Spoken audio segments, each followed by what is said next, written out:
Hello, this is my presentation on functional behavior assessments and functional analysis.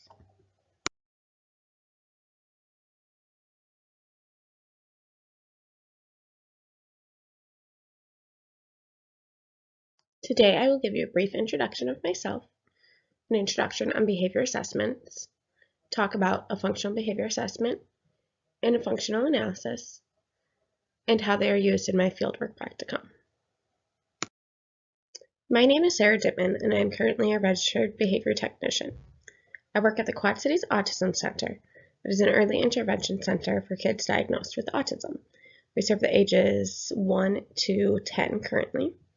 I have 5 years of behavioral experience working with kids with autism.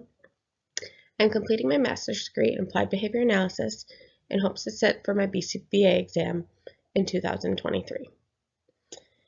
At my current fieldwork experience, we often are conducting functional analysis and functional behavior assessments with our kids to determine why behaviors are occurring. A behavior assessment is done to determine the function of a particular behavior or why it is occurring. There are 4 main functions of behavior: access, escape, attention, and sensory stimulation.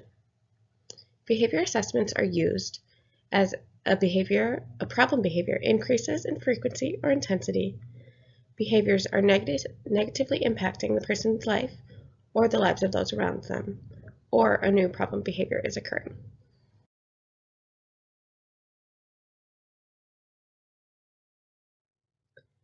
Before we get too far into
Before we get too far into behavior assessments, it is important to understand what problem behavior is. Problem behavior is any behavior that is typically not considered to be appropriate. It is generally used to gain access or escape a stimulus. It can vary in topography, duration, frequency, and intensity. It is different for each individual. Some examples of problem behaviors are crying, screaming, hitting, headbanging, or any other self-injurious behaviors. A functional behavior assessment, or FBA, creates a situation in which a hypothesis can be made about the relations among specific types of environmental factors and behaviors. It includes direct and indirect assessments. There are no environmental changes made throughout the FBA. The instructor will simply observe behaviors in the environment and collect data on what they see and what is occurring. A functional analysis is arranging antecedents and consequences in a person's life to see the effects on the problem behavior so they can be observed and measured. This involves changing the environment, testing what changes evoke these problem behaviors, and it is tested in 4 different conditions. In research done by Lloyd et al. 2020, the functional behavior assessment process has become an established approach for developing effective, individualized behavior support plans in schools. And in another study done by Roman et al. 2020, the FBA procedures have correctly identified at least one function of behavior when worked together with an effective functional analysis. These have predicted at least one function of the behavior 70% of the time. There are 5 major steps of a functional behavior assessment. First, you need to identify the problem behaviors that are occurring. It is important to make sure that there is a pattern of these problem behaviors and they are not just occurring in one instance. Once there is a pattern of a particular problem behavior, that problem behavior needs to be operationally defined so it can be recorded. Next, you're going to measure and collect data on the problem behaviors. Oftentimes, antecedent behavior consequence data is collected. Data collection can be done using direct or indirect measurements. Oftentimes, forms are sent home in assessments to gain information from the parents, or the child could be observed directly and data can be collected in that way. Next, there is a hypothesis created on the function of that behavior. The practitioner will then implement a functional analysis to determine if the hypothesis is correct for that function of the behavior. They will then evaluate the conditions to determine which function the problem behavior is occurring for. And at that point, a behavior intervention plan can be implemented to reduce the problem behaviors. A functional analysis is a direct observation of a client under 4 conditions. The environment is set up for these certain conditions to see the effect it has on the problem behavior.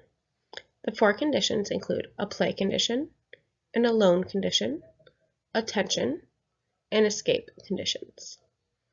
In a play condition, the antecedent manipulation is there is preferred activities and attention available to the learner with no demands being placed. If problem behavior occurs, the problem behavior is ignored or redirected. In the alone condition, there's low levels of environmental stimulation. There are no tasks, people, or activities presented to the learner. If problem behavior occurs in this condition, it is ignored and redirected. In the attention condition, attention is withheld from the learner. If problem behavior occurs, attention is then provided using a mild reprimand, like, "Oh, don't do that, you might hurt yourself." And in the escape condition, demands are continually placed, and they are followed by verbal and physical prompts so that the learner follows through.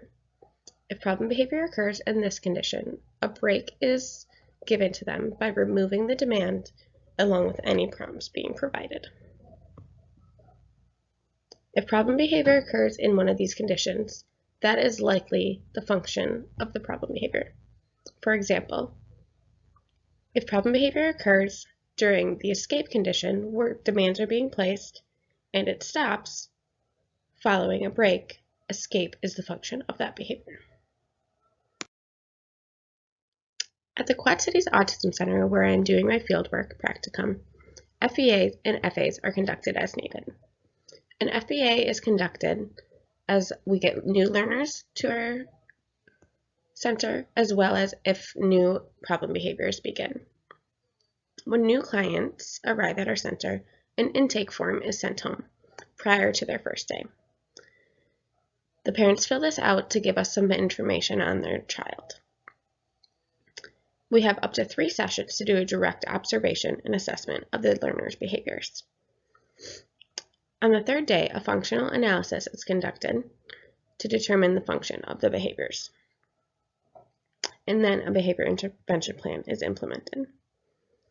For our learners who have self-injurious or aggressive problem behaviors, we have a program called skill-based treatment that we implement. It is a form of an FBA. Skill-based treatment starts out with a parent interview about synthesized reinforcers and what kinds of things are turning on and off the learner's problem behaviors. Then there's a direct observation of the learner to see these problem behaviors and see if there's an agreement on what is turning them on and off. We then conduct a practical functional assessment. This is done by evoking these problem behaviors and then removing the demands to shut them off. An example of this would be enriching the environment with things that the learner really enjoys. We give them all the reinforcement, and then, for example, if interruption is causing problem behaviors, as we go to interrupt them, as problem behaviors emerge, we remove the demand until the problem behavior stops. This gives us a way to teach communication, toleration, and cooperation. I am excited and curious to hear from my classmates on their experience with FBAs and FAs. I'm interested to see what is more commonly used in their fields, an FA or an FBA. I would also love to hear if anybody else at their fieldwork placement uses SBT process.